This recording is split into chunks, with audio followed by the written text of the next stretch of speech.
know, Five Nights at Freddy's creator Scott Cawthon doesn't create game design documents. He designs and keeps track of practically everything in his head as he works. A few exceptions to this are some to-do lists that keep track of game assets and whenever he has to write dialogue for Phone Guy. However, Cawthon has written down some of his development experiences within the actual games. The Five Nights at Freddy's 3 ending shows a newspaper clipping with 7 blurred sections around the screen's edges. Some facts are hidden behind the blur, such as how the names Freddy, Bonnie, Chica and Foxy were just nicknames for characters while Scott worked on the game. He planned on giving them official names later, but the nicknames grew on him and ultimately stuck. Cawthon actually modelled Foxy's character on his laptop during a 14-hour drive to visit his in-laws. He implied that the bumpy car ride may be why Foxy looks so scraggly and torn up.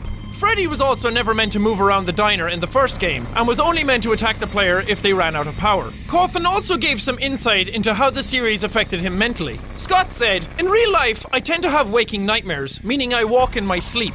One night I dreamt that Bonnie was in the hall outside my door, so I jumped out of bed and rushed to the door to hold it shut. I discovered that the door was locked and it filled me with dread. In Five Nights at Freddy's 1, when the doors don't work, it meant something is already in your office. So when I felt that the door was locked, I felt like Bonnie was in my bedroom and about to get me. Thankfully, I woke up."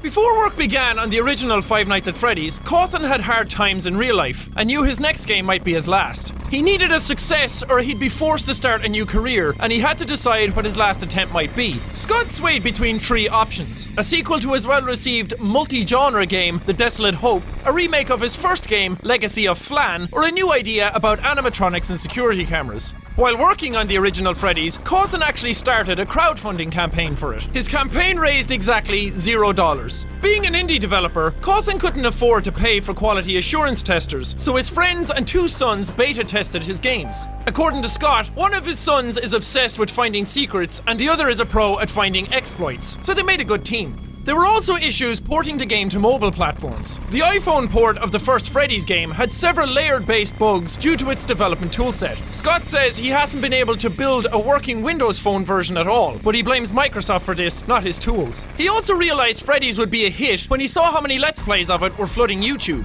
It was positively received too, but Scott actually got hate mail after teasing Five Nights at Freddy's 2. In an interview with Click Team, Cawthon said, "I've gotten a lot of hate mail about the teaser images for the second game, and I'm totally okay with it. All they are teaser images, they have no idea how it all fits in. Strong opinions and heated debate aren't a bad thing at all. Anything that keeps the fire burning is a good thing." When time came to promote Five Nights at Freddy's 3, fans were relentlessly teased on Scott's website. In November 2014, ScottGames.com went offline. Brightening the site's offline image showed the phrase "until next time" in the bottom corner, and the word "soon" was found in the image's alt text. That December, a similarly hidden number 3 was added, along with the keywords Five Nights at Freddy's, 30 years later, and only one. In January, the offline image was switched out for a decayed animatronic emerging from darkness with the text "I am still here." A small grey 3 was again hidden in the corner, and the site's source code stated "I remain." This new image was also named FNAF3.jpg.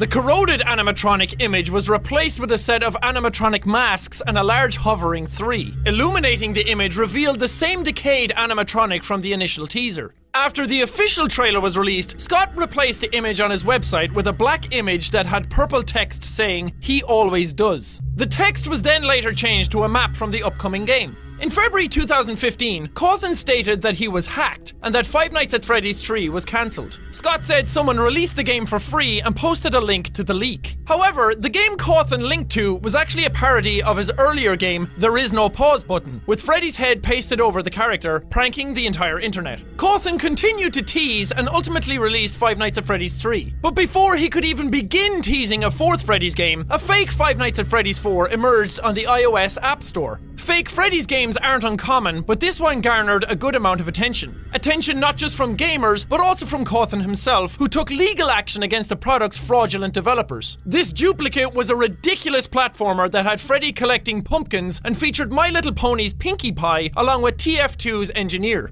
TF2 Sniper was also appeared in the game's App Store screenshots, but to our knowledge, this graphic didn't appear in the game. Because the game was damaging to the franchise and took the name of Cawthon's upcoming title, he decided to take legal action. Scott filed for and acquired a DMCA subpoena. This essentially required Apple to provide information on the copyright infringers who made the game. The game was somehow approved for sale on iOS, but was rightfully removed from the App Store after Scott contacted Apple. Most illicit clones of popular games have at least some originality to them, but this game was shameless and even copied the description of Five Nights at Freddy's straight from the same store, saying, "This is the official mobile port of Five Nights at Freddy's." Some indie developers hope that Scott's victory will positively change the marketplace. It's one of the few times a developer has had success in pressing a copyright claim on the App Store, and it could deter people from illegally cashing in on popular games in the future.